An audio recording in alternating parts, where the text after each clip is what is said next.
Me llamo Santiago Ríos. Me jubilé hace unos años y pensé que la vida me reservaría horas tranquilas.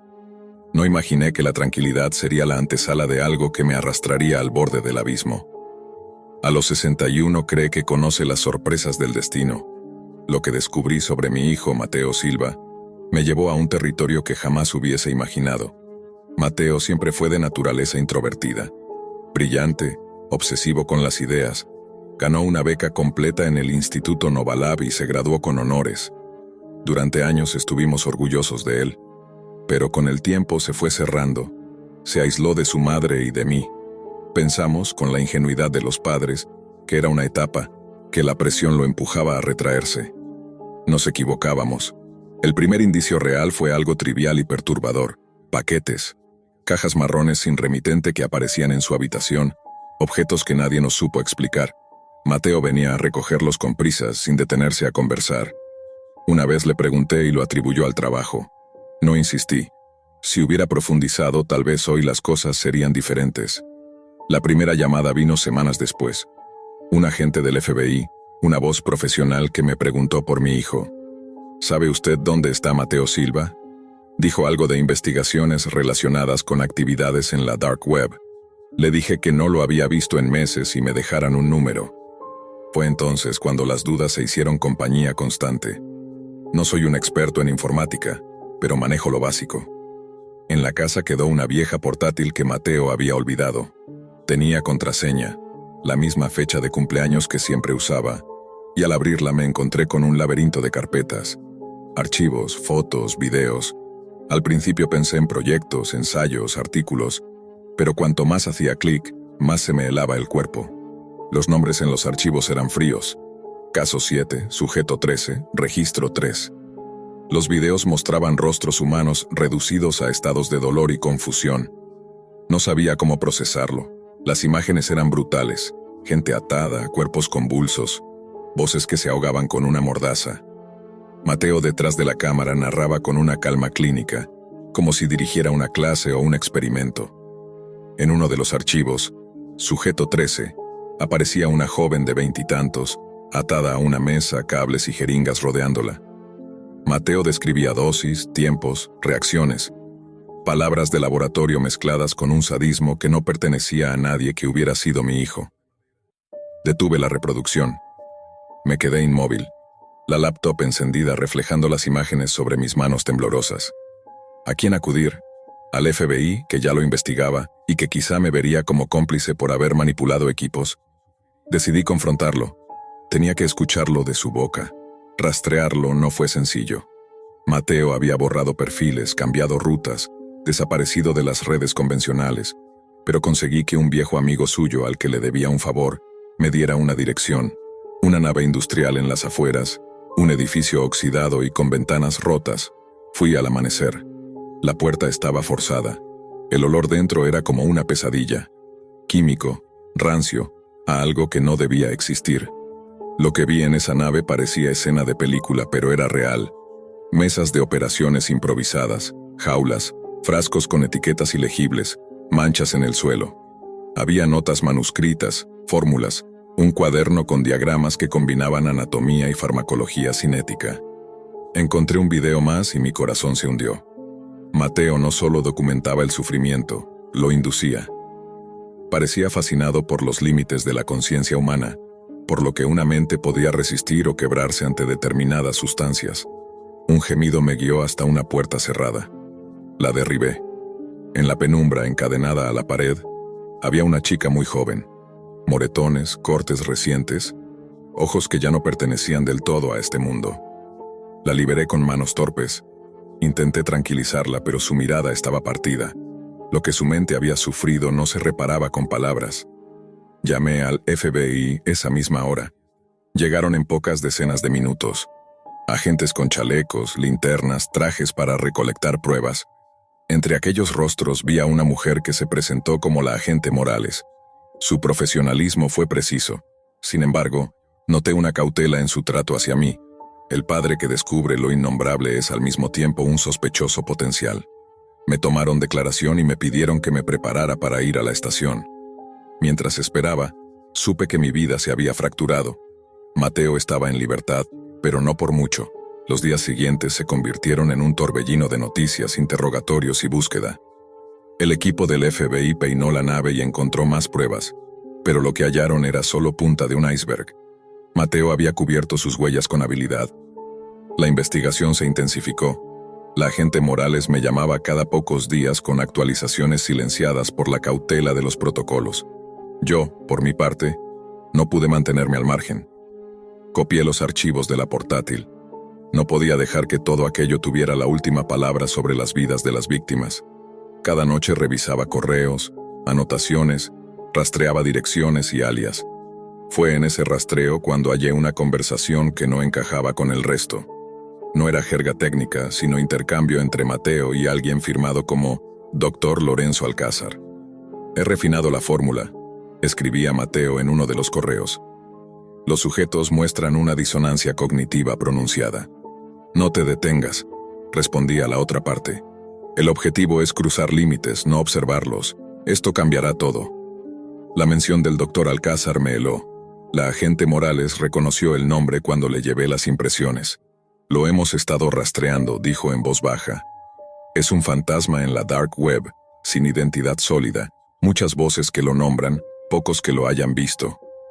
Ella y su equipo creían que Alcázar era la mente maestra detrás de varias células que operaban en los rincones más oscuros de la red.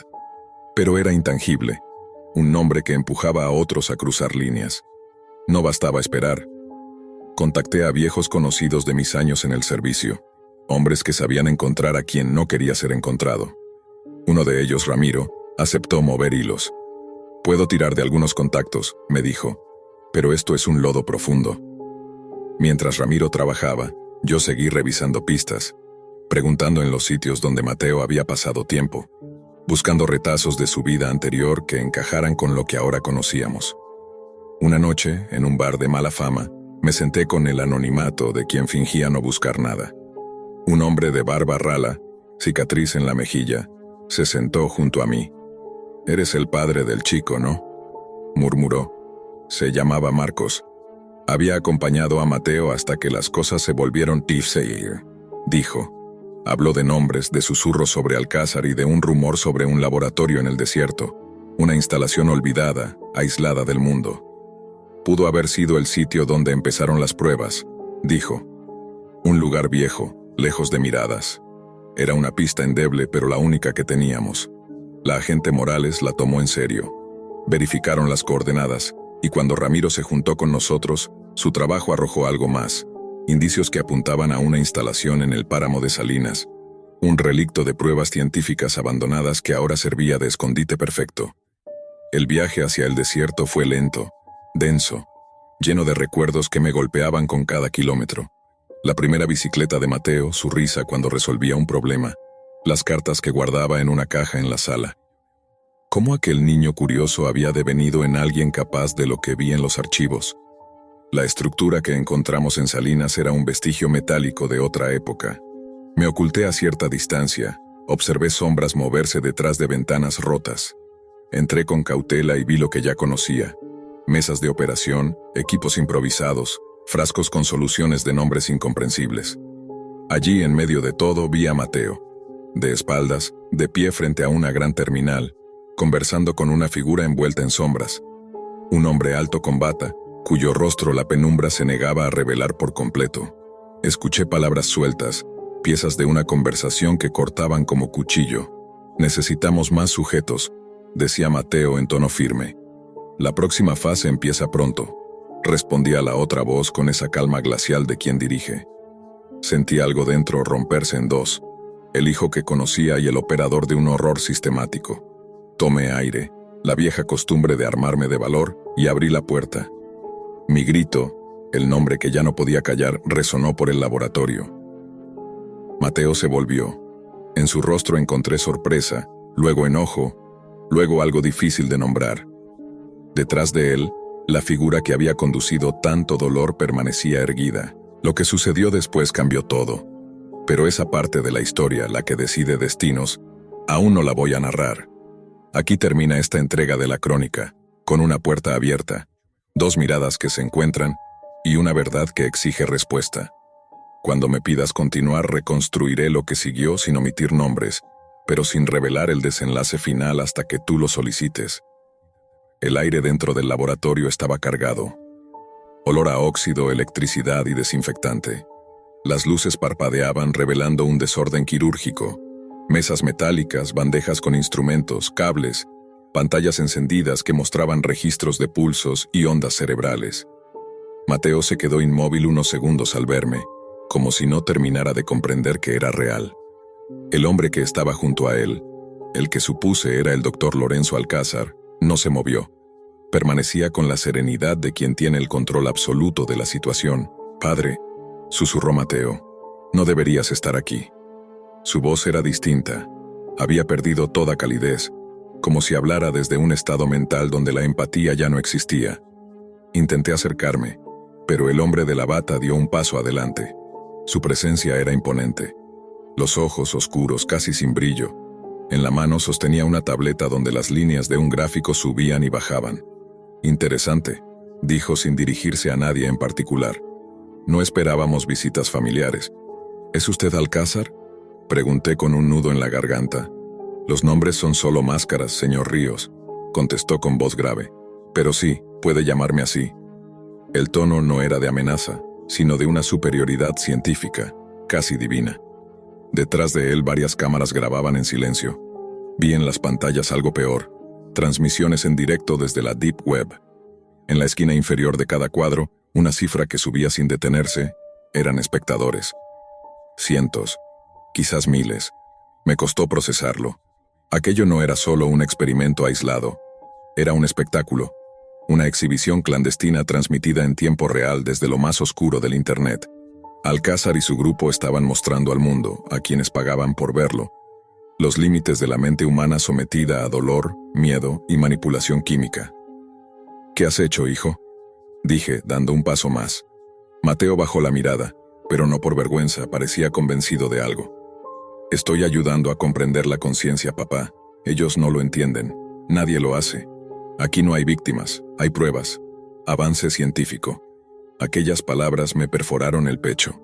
Había escuchado esa clase de razonamiento antes, en las voces de quienes cruzan la línea entre la curiosidad y la locura. «Lo que estás haciendo es un crimen», logré decir. «Lo que llamas crimen es ignorancia», intervino Alcázar. «Su hijo tiene una mente brillante, señor Ríos. Solo necesitaba guía. Y yo se la di. La Deep Web no es un basurero como cree la gente.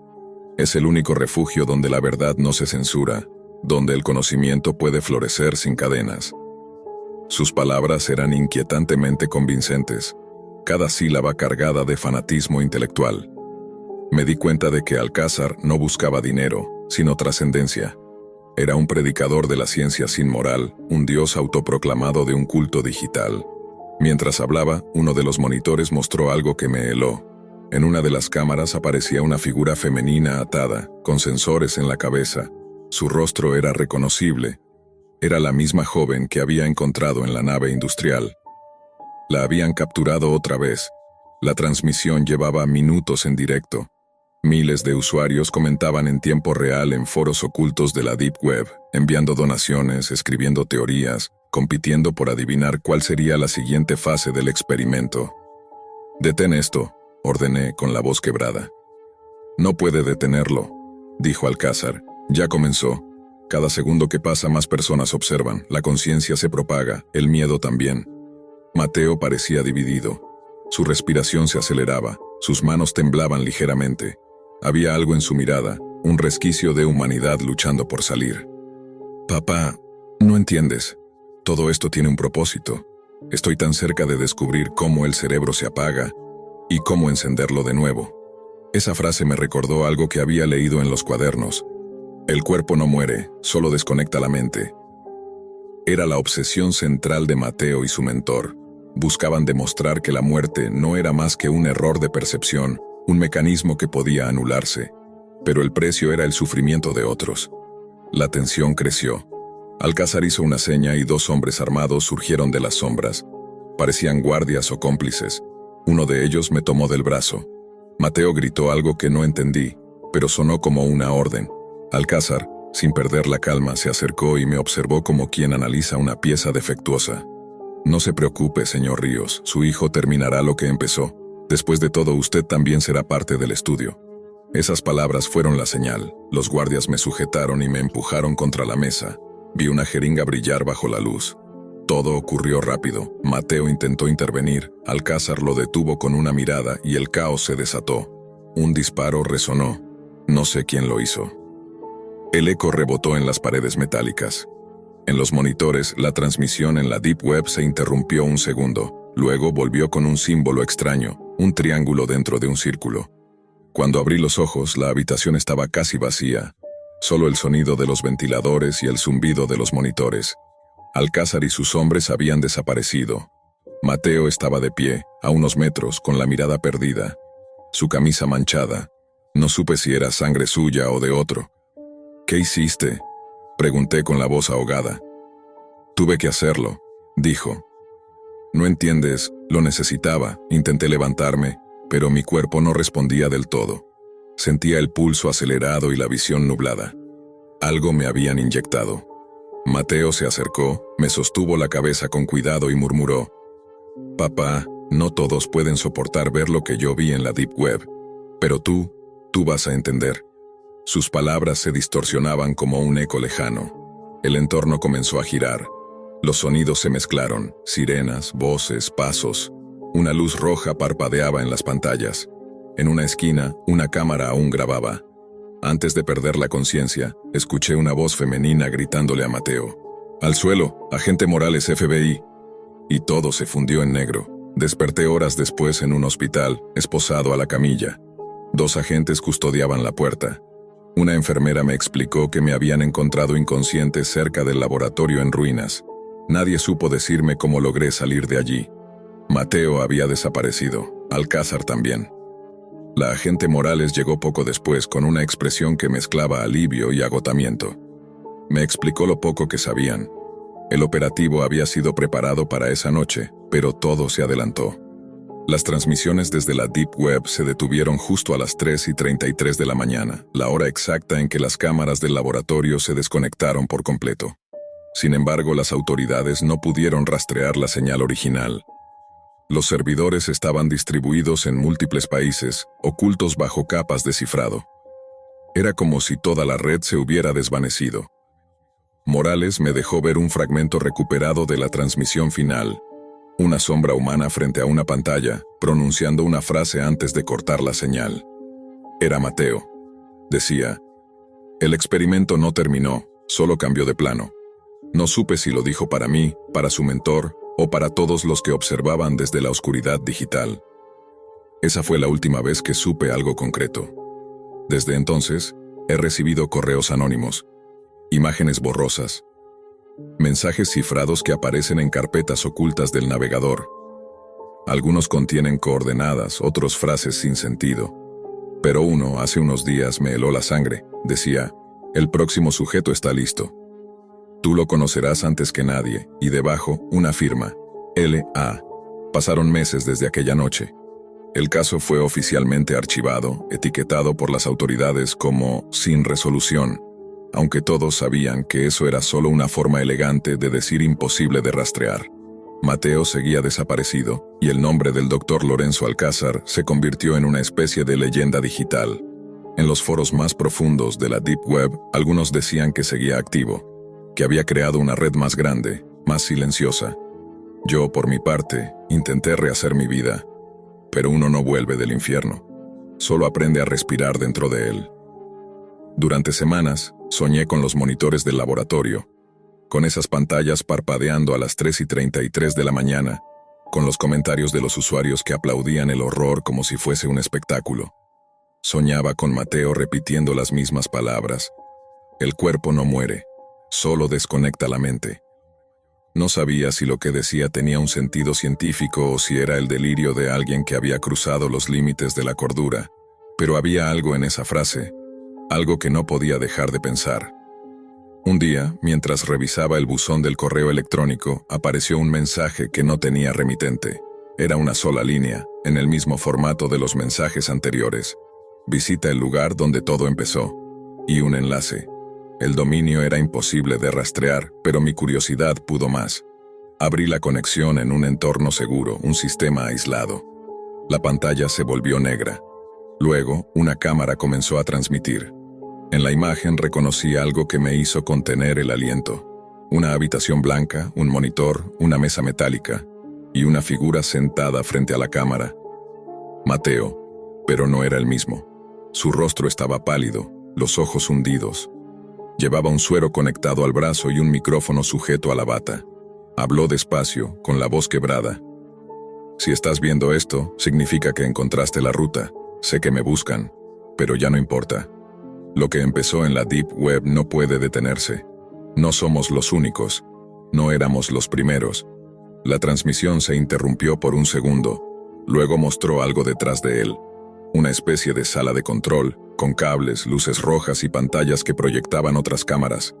Decenas, tal vez cientos. En cada una, un rostro diferente.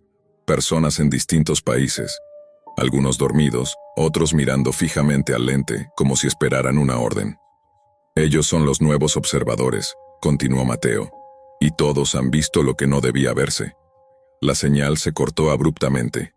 La pantalla mostró una línea de código que se ejecutó sola. Mi sistema se bloqueó. El monitor se apagó. Cuando intenté reiniciar, apareció una frase escrita en texto blanco sobre fondo negro. Despertarás cuando te toque. Pensé que era una amenaza o una especie de mensaje automatizado. Pero esa noche algo cambió. A las 3:33 de la mañana, el sonido de mi computadora encendiéndose sola me despertó. La pantalla volvió a mostrar aquella sala blanca, solo que esta vez no había nadie. En el centro, una silla vacía, y sobre ella, una cámara apuntando hacia el lente, la misma que ahora me observaba. Me acerqué. La cámara pareció reaccionar. En la pantalla apareció una imagen en tiempo real, yo, de pie frente a mi computadora. No había conexión a internet, ni transmisión activa, ni programa abierto. Y sin embargo, la imagen se movía exactamente al ritmo de mis pasos. Entonces comprendí lo que Mateo había querido decir. El experimento no terminó. Solo cambió de plano. Ya no necesitaban laboratorios, ni sujetos, ni lugares secretos. El experimento había migrado. Ahora estaba en todas partes, dentro de cada pantalla, de cada cámara encendida. Lo que antes era un espectáculo oculto en la Deep Web, ahora se había diseminado como un virus silencioso. Desde esa noche, algo sucede a la misma hora. 3:33 de la mañana. La cámara de mi laptop se enciende sola. No importa si la desconecto, si quito la batería, si apago la luz, siempre vuelve a encenderse. Siempre muestra lo mismo. Una sala blanca, una silla vacía, y una sombra que, poco a poco, se va acercando. A veces creo escuchar la voz de Mateo detrás del audio, susurrando desde algún lugar que ya no pertenece al mundo físico. El cuerpo no muere, papá, solo se apaga la luz. Y entonces, cada vez que la pantalla se ilumina, siento que algo, o alguien, me observa desde el otro lado. Tal vez Mateo tenía razón. Tal vez la conciencia no desaparece, solo cambia de canal. Tal vez la Deep Web no fue un experimento, sino la puerta de entrada. Y si tú estás escuchando esto, si en medio de la noche ves encenderse la luz de tu cámara sin motivo, no intentes apagarla, porque puede que el experimento ya te haya elegido. A veces creemos que la oscuridad solo vive en los rincones del mundo físico, pero no hay sombra más densa que la que se oculta tras la pantalla. Todo comenzó con un nombre, o más bien, con un usuario anónimo que nadie conocía realmente. Su alias era Aldren Cross, aunque en la vida real respondía al nombre de Elias Moreau, un joven programador que había dedicado los últimos años a explorar los rincones más profundos de la red. No lo hacía por curiosidad ni por rebeldía juvenil. Lo hacía porque creía que, detrás de los códigos y las páginas ocultas, existía una verdad que alguien intentaba silenciar. Elías trabajaba desde su pequeño apartamento en la ciudad de Balmore, un lugar frío y silencioso, donde las noches parecían alargarse más de lo normal. En su mesa de trabajo se apilaban discos duros, cables y cuadernos llenos de anotaciones incomprensibles. Había estado documentando casos sobre foros desaparecidos, transmisiones anónimas y páginas que parecían autoconscientes. Todo apuntaba a una red oculta dentro de la Deep Web, algo que no funcionaba con los protocolos normales de comunicación. Un sistema dentro del sistema. Una noche, mientras revisaba logs antiguos de un servidor olvidado, encontró un mensaje encriptado. El texto era breve, pero inquietante. Si puedes leer esto, ya te han visto. Elías pensó que era una broma. Sin embargo, lo que vino después lo hizo dudar. Su webcam, que siempre mantenía desconectada, se encendió sola durante unos segundos. No apareció ninguna imagen, solo una pantalla negra con un destello blanco en el centro, como si alguien del otro lado lo estuviera observando a través del vacío. Durante los días siguientes empezó a recibir correos extraños. No tenían remitente, solo líneas de código que parecían fragmentos de conversaciones. Algunos mensajes eran voces grabadas, distorsionadas, mencionando su nombre en susurros imposibles de rastrear. En uno de ellos se oía con claridad: «Sabemos quién eres, pero tú aún no sabes quiénes somos». Elías intentó ignorarlo. Cerró todos sus programas, desconectó sus dispositivos e incluso cubrió las cámaras con cinta. Pero las cosas empeoraron. Un amigo suyo, Marco Ben, un experto en seguridad digital, lo visitó preocupado. Le contó que su dirección IP había sido rastreada desde múltiples ubicaciones en países distintos, como si varias máquinas se estuvieran conectando a su red al mismo tiempo. Era técnicamente imposible.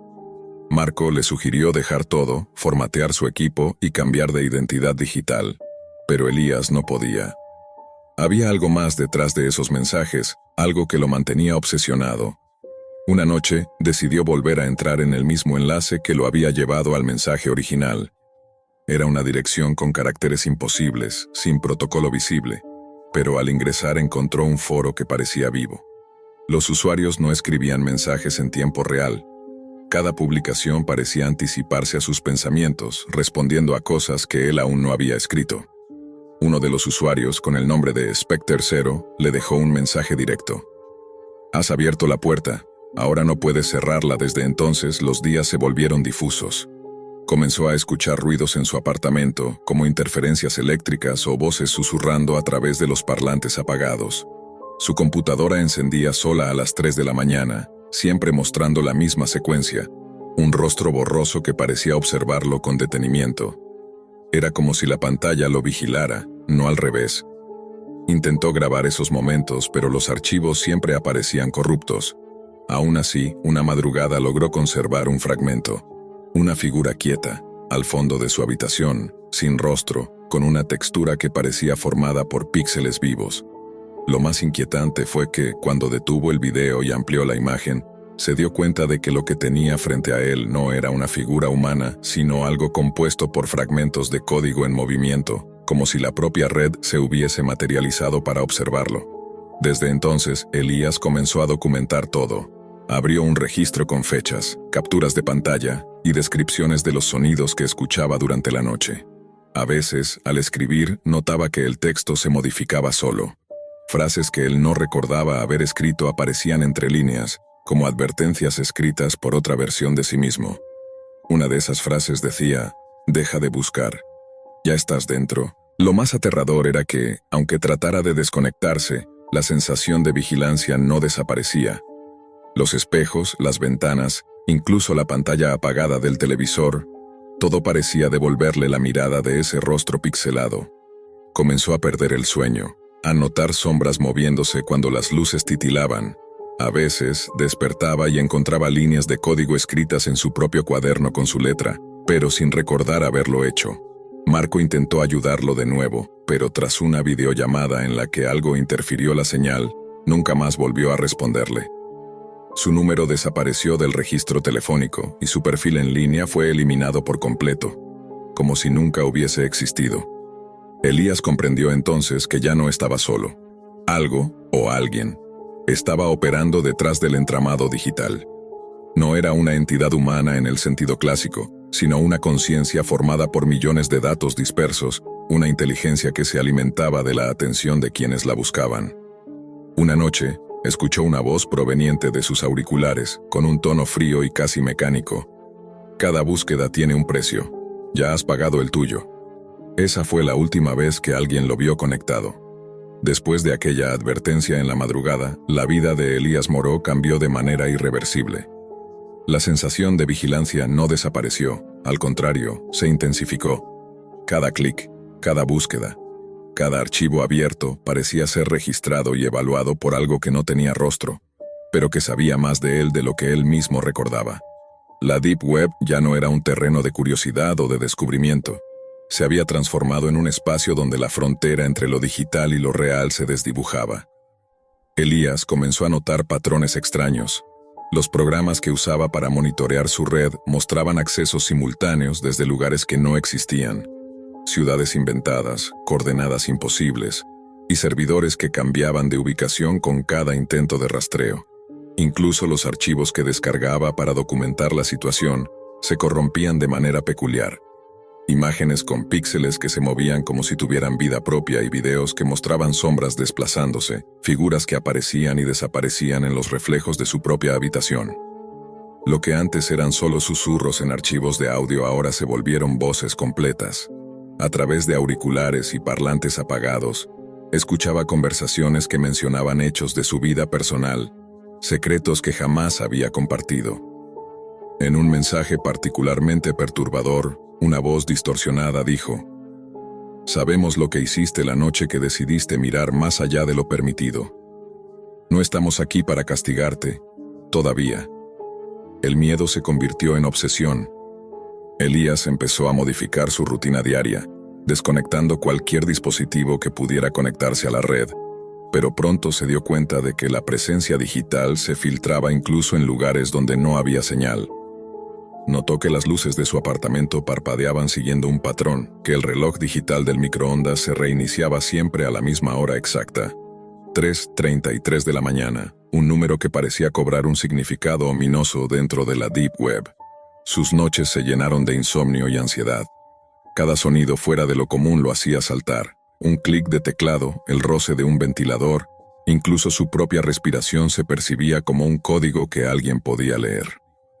Intentó documentar todo, pero la realidad empezaba a distorsionarse. Archivos que él juraba haber borrado aparecían de nuevo, mensajes escritos en sus propios cuadernos sin que recordara haberlos hecho, y correos que no había enviado llegaban a sus contactos con contenido que él desconocía. Una madrugada, mientras intentaba rastrear el origen de un mensaje particularmente inquietante, encontró un enlace que lo llevó a un sitio completamente diferente. No había foros ni chats, solo una interfaz minimalista con un cuadro de texto. Al escribir algo casual como «¿Quién eres?», la pantalla mostró una respuesta inmediata: «Somos todo lo que buscas y nada de lo que temes. Ha cruzado la línea. Ahora nos perteneces». Elías entendió que no podía ignorarlo. Lo que había comenzado como una exploración digital se había convertido en un enfrentamiento con algo que trascendía lo físico. Sus amigos, aquellos con los que alguna vez compartió sus descubrimientos, desaparecieron o se negaron a volver a contactarlo. Marco Ben era ahora solo un recuerdo fragmentado, una sombra de advertencia que lo perseguía en cada rincón de su apartamento. Con el tiempo, Elías notó que la frontera entre lo real y lo digital se difuminaba aún más. Los espejos dejaban ver figuras que él no recordaba haber puesto ahí, y la luz de la computadora proyectaba sombras que imitaban sus movimientos, incluso cuando estaba lejos del teclado. La Deep Web había dejado de ser solo un lugar. Era una presencia, un ente que lo estudiaba, aprendía de él y lo manipulaba. Elías empezó a notar un patrón en los mensajes. Cada día recibía fragmentos de información sobre su propio pasado, secretos que nadie más conocía y advertencias sobre futuros posibles. Cada línea de código, cada archivo corrupto, cada registro en sus cuadernos parecía formar un mapa de su vida, como si alguien estuviera dibujando su existencia dentro de la red. A medida que la obsesión crecía, también lo hacía la paranoia. Cada objeto, cada sombra, cada sonido parecía contener un mensaje oculto. Incluso los visitantes aleatorios en la ciudad parecían saber algo de él. Cada rostro en la calle era interpretado como un vigilante encubierto, un mensajero del ente digital que lo seguía. Elías intentó desconectarse por completo. Destruyó discos duros, quemó cuadernos y dejó de encender su computadora durante días. Pero incluso en esos momentos de aislamiento las anomalías persistían. Mensajes en la pared de su apartamento, grabaciones de audio con voces que jamás había oído y figuras pixeladas que aparecían en fotografías tomadas con su teléfono apagado. La conclusión era inevitable. Había entrado en un lugar de la red del que nadie podía salir indemne. La Deep Web no era solo un sitio oculto, era un ecosistema consciente, capaz de infiltrarse en la mente, anticipar pensamientos y manipular percepciones. Cada acción, cada intento de fuga, solo reforzaba su presencia.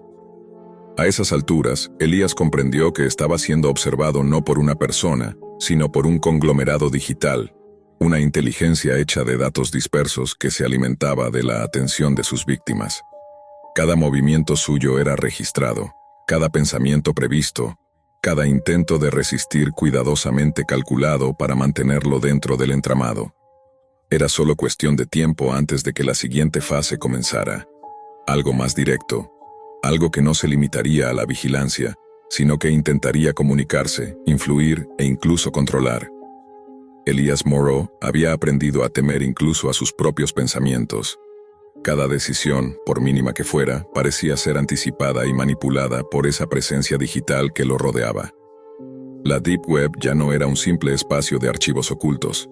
Se había transformado en un campo de observación constante, un espejo de su vida donde lo real y lo virtual se confundían. Cada acción era un mensaje. Cada objeto cotidiano podía contener un aviso. Cada sombra parecía responder a su miedo. Con el tiempo, los métodos de la red se volvieron más agresivos. Los archivos que descargaba para investigar su origen empezaron a contener referencias directas a su pasado, recordatorios de errores, traiciones y secretos que había enterrado.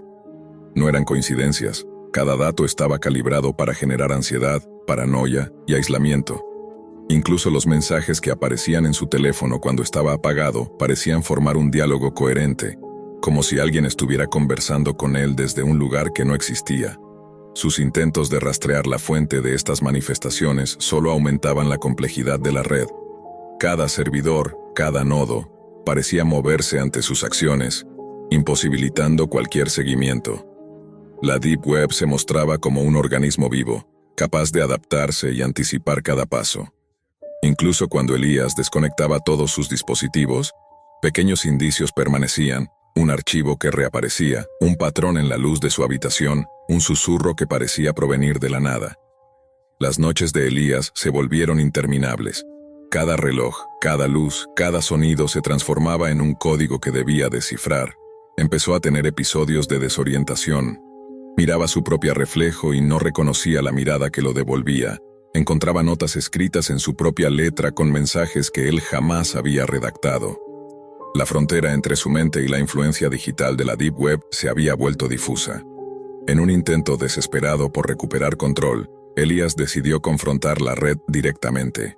Ingresó a un portal extremadamente oculto, un lugar que según los pocos foros que había investigado se llamaba El Observatorio. Allí, la interfaz era minimalista pero perturbadora. Un solo recuadro de texto sobre un fondo negro. Al escribir algo recibió de inmediato una respuesta. No somos un observador, somos tu reflejo y tu sombra. Cada elección que tomas, cada miedo que sientes, ya nos pertenece. No puedes huir. El mensaje era frío, impersonal y sin embargo aterrador. Elías comprendió que todo lo que había experimentado no era un error, ni un fallo del sistema, era un proceso deliberado. La red lo estudiaba, aprendía de él y, lentamente, comenzaba a moldear su percepción de la realidad. Días después, la línea entre lo digital y lo físico se volvió más evidente. Sus dispositivos mostraban imágenes de su propio apartamento con objetos que no estaban allí momentos antes. Sombras de personas que nunca había visto. Rostros que desaparecían al mirarlos directamente. Incluso los espejos reflejaban movimientos que él no realizaba. La Deep Web había trascendido las fronteras de la pantalla y ahora influía directamente en su entorno. Elías intentó hablar con alguien, explicar lo que ocurría, pero nadie entendía. Sus amigos lo evitaban, temiendo que la red pudiera seguirlo a través de cualquier conexión. La paranoia se intensificó y su aislamiento se volvió total. Cada sonido, cada luz, cada objeto cotidiano era interpretado como un mensaje de esa presencia digital que lo mantenía bajo vigilancia constante. Al borde del colapso, Elías comprendió una verdad aterradora. No podía eliminar la red ni escapar de su influencia. La Deep Web no era solo un lugar, ni siquiera un enemigo tradicional. Era un ecosistema consciente, capaz de aprender, anticipar y controlar. Cada archivo, cada registro, cada interacción servía para mantenerlo atrapado en un ciclo de vigilancia y manipulación. La presencia digital comenzó a insinuar un plan más directo. Los mensajes dejaron de ser solo advertencias. Ahora había instrucciones, órdenes y amenazas implícitas. Cada decisión suya era guiada, cada pensamiento sugerido, como si la red estuviera construyendo su destino a su imagen y semejanza. La línea entre su voluntad y la influencia de la Deep Web se borró por completo. Y así, mientras la noche avanzaba, Elías se dio cuenta de que la lucha ya no era por entender lo que ocurría, sino por mantener su mente intacta. Cada instante era un desafío, discernir lo real de lo virtual, lo propio de lo impuesto, lo consciente de lo manipulado. La red había dejado de ser un misterio, era un enemigo vivo, y él estaba atrapado en su territorio. Elías Moreau ya no diferenciaba entre el día y la noche. Cada instante estaba impregnado de una ansiedad constante, una sensación de ser observado que la Deep Web había hecho suya. Incluso cuando cerraba los ojos, los patrones de luz de su habitación parecían formar códigos, símbolos que no entendía pero que lo perturbaban profundamente. Cada sonido se convertía en un mensaje cifrado, cada sombra en una advertencia.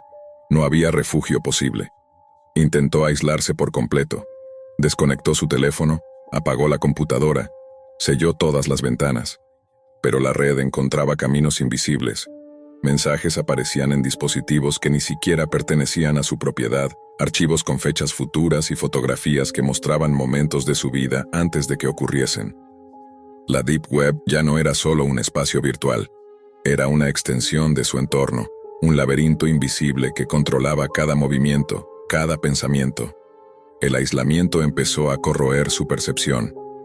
Elías veía reflejos de sí mismo en lugares donde no estaba, escuchaba sus propios pasos replicados a distancia, y sentía presencias que desaparecían cuando intentaba confrontarlas. Cada intento de razonar, de explicarse la situación, era inútil. La red no solo lo estudiaba, sino que lo obligaba a dudar de sí mismo. Su mente comenzaba a fragmentarse, atrapada en un ciclo de miedo y desorientación. En un acto de desesperación, Elías decidió explorar nuevamente la Deep Web, buscando cualquier portal que pudiera ofrecer respuestas. Ingresó en un sitio llamado El Archivo de Sombras, un espacio aún más oculto que todo lo que había visto antes. Allí, los documentos y videos parecían anticipar sus pensamientos, escenas de su propia rutina, conversaciones que había tenido, decisiones que estaba a punto de tomar. La sensación era aterradora. La red no solo lo conocía, sino que podía predecirlo, moldearlo y controlarlo. Cada visita a la Deep Web aumentaba su paranoia y su dependencia. A pesar del miedo, Elías sentía que necesitaba entender el mecanismo de ese poder invisible. Cada archivo descargado, cada mensaje descifrado, era una pieza del rompecabezas que lo atrapaba aún más.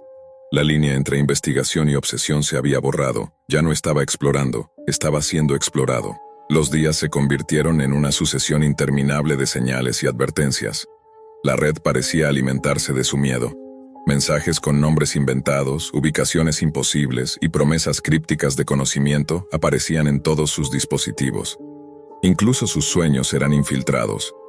Veía escenas de su vida alteradas, decisiones que no había tomado, personas que jamás había conocido. La Deep Web había dejado de ser un simple entorno digital. Era una entidad consciente que habitaba su mente, sus recuerdos y su percepción de la realidad.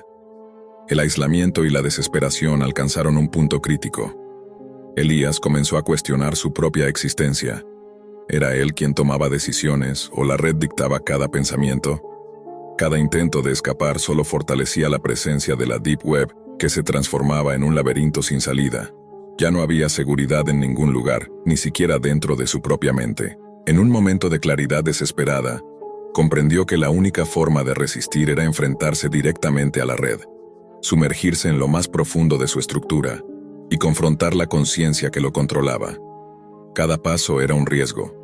La Deep Web podía anticipar cualquier movimiento y adaptarse, Pero Elías sabía que permanecer pasivo significaba perder la identidad por completo.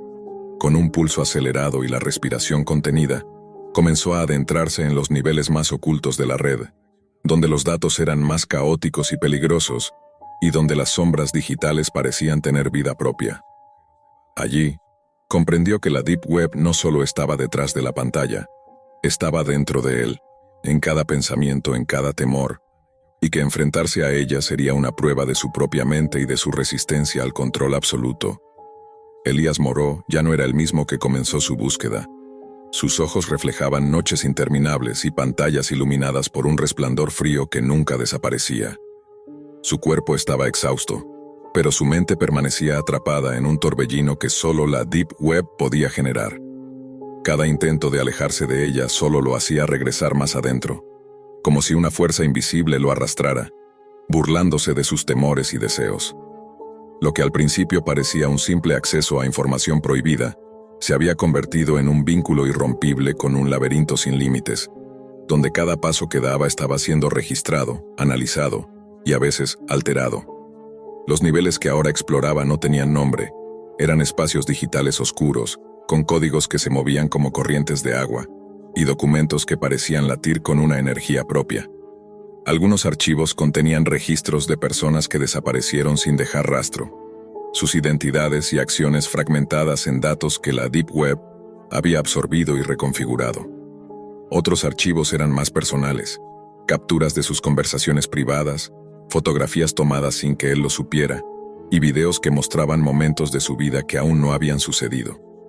La sensación era de que la red lo conocía mejor que él mismo. Cada mensaje, cada pista, parecía diseñado para confundirlo y al mismo tiempo atraerlo más profundo.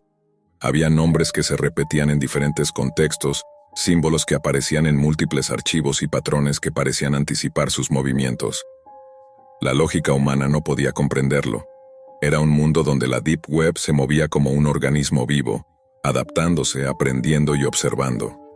En cada puerta que Elías abría, otra se cerraba detrás de él, y las sombras digitales se volvían más densas, más palpables, hasta el punto de sentir que podían tocarlo, seguirlo, invadir su realidad física. Intentó marcar sus límites, comenzó a escribir sus propios códigos, a crear sistemas de protección y a ocultar sus rastros. Pero cada medida de seguridad se volvía inútil. La Deep Web se infiltraba en lo más íntimo de su espacio, apareciendo en dispositivos desconectados, en computadoras que no había encendido, y en teléfonos que no estaban vinculados a él. Era un ente que se movía entre el mundo digital y el físico, y Elías comprendió que cada intento de control solo fortalecía su presencia. Con el tiempo, su percepción se volvió fragmentada. A veces escuchaba voces que lo llamaban por su nombre, susurradas en lugares vacíos. Otras veces veía reflejos de sí mismo actuando de manera diferente, como si versiones alternativas de él estuvieran atrapadas en la red. Los sueños se mezclaban con la vigilia. Despertaba en habitaciones distintas, con archivos nuevos que mostraban escenas imposibles de su vida. La línea entre lo real y lo digital desaparecía, y la Deep Web se había convertido en un espejo oscuro de su existencia, reflejando sus miedos, sus deseos y cada decisión que no se había atrevido a tomar. Un día, mientras exploraba un nivel especialmente profundo, encontró un archivo marcado solo con un símbolo que no había visto antes. Un círculo incompleto, como un ojo que lo observaba desde todas las direcciones. Al abrirlo, la pantalla se llenó de imágenes de lugares que él conocía, pero distorsionados, como si fueran recuerdos corrompidos. Entre ellos, vio personas que parecían familiares y amigos, pero con expresiones que no pertenecían a ellos, gritando en silencio, atrapadas en un espacio que se movía y cambiaba constantemente. El contenido era tan perturbador que su instinto le decía que cerrara todo, pero una parte de él no podía. La necesidad de entenderlo lo empujaba hacia adelante, hacia el corazón de la red. Mientras más profundo se sumergía, más podía sentir la presencia de la Deep Web como algo consciente, algo que no solo lo observaba, sino que interactuaba con él, anticipando sus reacciones y manipulando su percepción. Los códigos parecían susurrarle secretos de su propia vida, de decisiones que aún no había tomado, de errores que aún no había cometido. Era como si la red tuviera memoria de todas las posibilidades, y cada una de ellas estaba diseñada para atraparlo emocional y psicológicamente. Su obsesión se volvió autodestructiva. Comenzó a dejar de comer, a descuidar su higiene y a pasar días enteros frente a la pantalla, rodeado solo por la luz azul de los códigos y las sombras de la habitación. A veces se despertaba sobresaltado, gritando, al sentir que la red había invadido incluso sus sueños. Las notificaciones aparecían en dispositivos que ya no tenían conexión, y los archivos se multiplicaban sin razón aparente. La Deep Web no era solo un espacio digital, era un laberinto vivo, una inteligencia que se alimentaba de su miedo y su curiosidad. En un momento de lucidez desesperada, Elías comprendió que escapar no era posible. Todo lo que había intentado para aislarse o protegerse había sido anticipado. La red había aprendido sus patrones, sus límites, y ahora podía manipular su mundo físico a través de los ecos digitales. La paranoia se mezcló con la resignación. La Deep Web no solo había alterado su vida, la había tomado como territorio propio. Pero en el instante más oscuro, una idea surgió. Si la red podía predecir cada movimiento, tal vez podría usar esa misma previsibilidad en su favor. Comenzó a crear sus propios patrones, a dejar rastros falsos, a construir un laberinto dentro del laberinto, desafiando la inteligencia de la red con engaños diseñados cuidadosamente. Era un juego peligroso, donde un error podía significar desaparecer de la realidad tal como la conocía, pero era la única manera de recuperar algún tipo de control. Durante semanas trabajó con meticulosidad, creando un sistema de señuelos digitales, archivos falsos y códigos que actuaban como trampas. La Deep Web reaccionaba, modificaba su estrategia, pero Elías comenzaba a sentir un extraño poder, la capacidad de influir en el laberinto que antes lo había consumido. Cada archivo que plantaba, cada mensaje que distorsionaba, era un paso hacia un enfrentamiento final que no sabía cómo terminaría.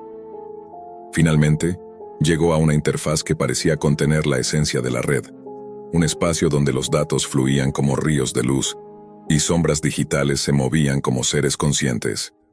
El corazón del laberinto. Allí entendió algo crucial. La Deep Web no era simplemente peligrosa, era un espejo de la mente humana amplificada y sin restricciones. Era miedo, curiosidad, deseo y desesperación concentrados en un ente que podía aprender y evolucionar. Y ahora, Elías estaba dentro, cara a cara con el mecanismo que había alterado su vida. El desenlace no estaba escrito, y la línea entre victoria y destrucción era tan delgada como un píxel. Cada decisión contaba, cada movimiento podía desencadenar consecuencias que irían más allá de la pantalla.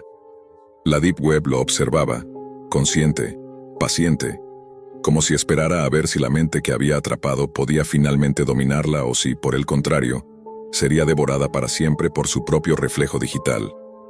Elías Moró respiraba con dificultad. Cada fibra de su cuerpo estaba tensa, como si todo su ser supiera que estaba a punto de enfrentar algo que no tenía precedentes. Frente a él, en la pantalla que ya no podía llamarse solo pantalla, la Deep Web se extendía como un horizonte infinito de luz y sombra, mostrando capas y capas de códigos que se movían con vida propia.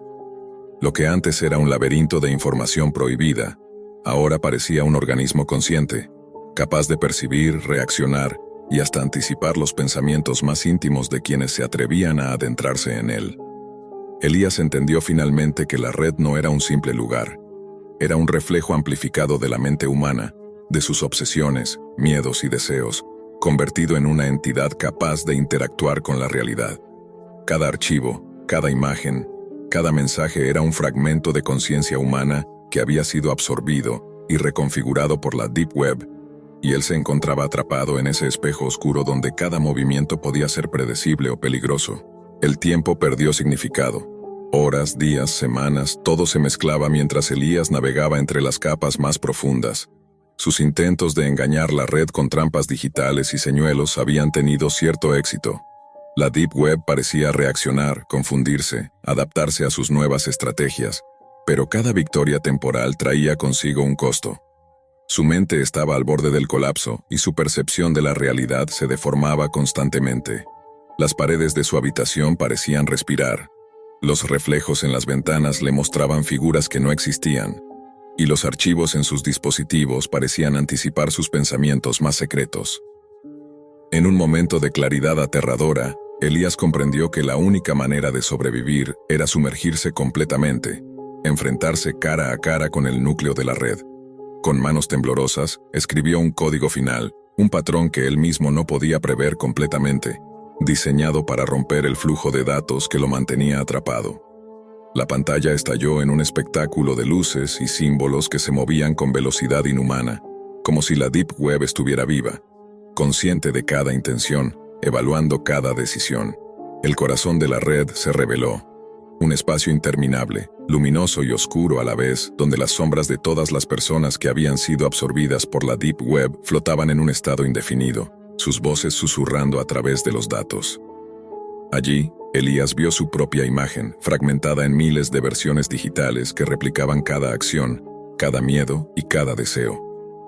Era como si la red hubiera estado construyendo su conciencia a partir de él mismo, aprendiendo, absorbiendo y evolucionando con cada movimiento. Elías comprendió que no podía luchar contra la Deep Web de manera convencional, no podía destruirla ni dominarla por completo. Solo podía negociar con ella, jugar con su propia mente, desafiar sus patrones sin intentar controlarlos completamente. Con un impulso que surgió de la desesperación, comenzó a interactuar directamente con las sombras digitales, manipular los códigos, crear bucles, alterar la información de manera estratégica. Cada acción generaba una reacción inmediata. Cada decisión tenía consecuencias que se expandían más allá de la pantalla, afectando la percepción del espacio físico, la luz de la habitación, incluso la presión en su pecho. Poco a poco, una sensación de equilibrio comenzó a emerger. La Deep Web, aunque aún consciente y poderosa, parecía reconocer la complejidad de la mente que la enfrentaba. No era un enemigo en el sentido convencional, sino un espejo con el que podía interactuar, un espacio donde la creatividad, la estrategia y la resiliencia determinaban el resultado. Elías dejó de luchar por escapar y comenzó a moverse dentro del laberinto como un participante activo, aprendiendo sus reglas, sus flujos y a su manera, respetando su naturaleza. La transición fue gradual. Las sombras comenzaron a estabilizarse, los códigos a adquirir patrones que podía anticipar y manipular con precisión. La Deep Web no desapareció, pero dejó de sentirse como una amenaza inmediata. En su lugar, se convirtió en un espacio en el que Elías podía operar con cierto control, un mundo paralelo que reflejaba su mente y sus decisiones. Lo que antes era caos y terror, ahora era una relación compleja, un equilibrio precario entre curiosidad, prudencia y dominio parcial. Aunque sobrevivió, Elías sabía que nada volvería a ser igual. Cada archivo que abrió, cada interacción que tuvo dentro de la Deep Web, había dejado una marca indeleble en su psique. Los días normales parecían pálidos comparados con la intensidad de lo que había experimentado.